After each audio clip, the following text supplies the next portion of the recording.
কিছু কিছু আমল আছে যে আমলগুলো স্বয়ং আল্লাহ পাক নিজেই পুরস্কৃত করবেন। তার মধ্যে রোজা।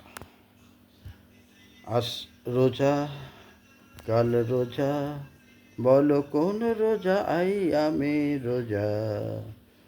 সোমবারে রোজা, বৃহস্পতিবারে রোজা।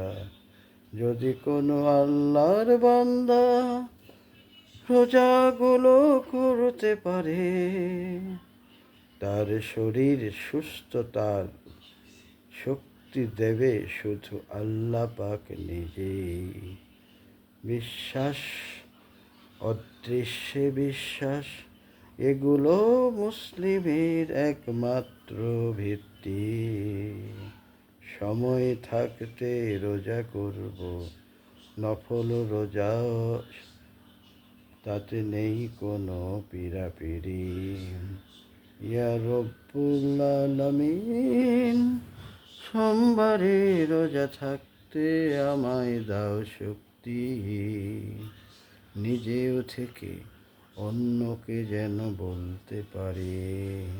ইয়া রব্বুল আলামিন, বৃহস্পতিবারে রোজাও যেন থাকতে পারি, নিজেও থেকে অন্য কেউ যেন বলতে পারি।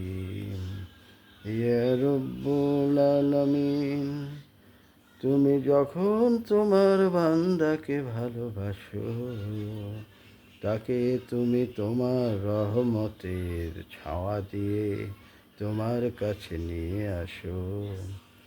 বান্দা বুঝবে কেমন করে বলো তো দেখি, বান্দা বুঝবে এমন করে, আল্লাহ যদি কাউকে ভালোবাসে, ওই বান্দা করবে ভালো কাজ সবার আগে।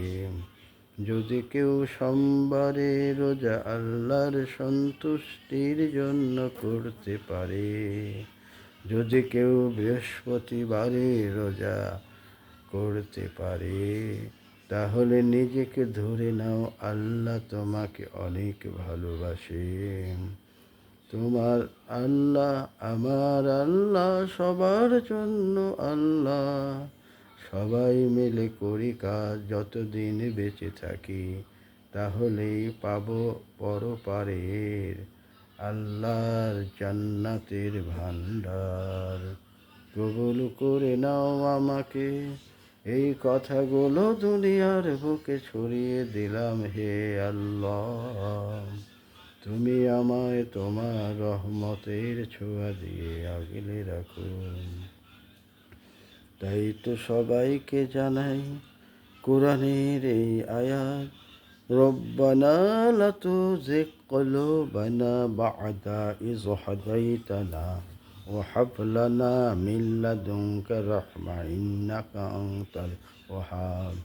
ইয়া রব্বুল আলামিন, আমাদের হৃদয়কে তোমার রহমত দেওয়ার পরে বক্র করো না।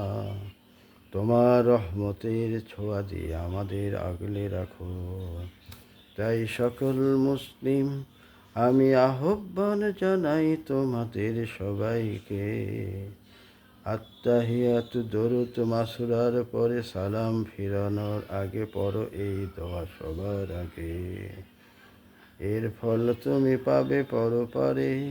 যদি বিশ্বাস থাকে তুমি আজ থেকে শুরু করে দাও, নিশ্চয়ই সেদিন আমার এই কথাগুলো তোমাকে দেখানো হবে। যদি তোমার বিশ্বাস থাকে পরপারে, যদি তোমার বিশ্বাস থাকে পরপারে।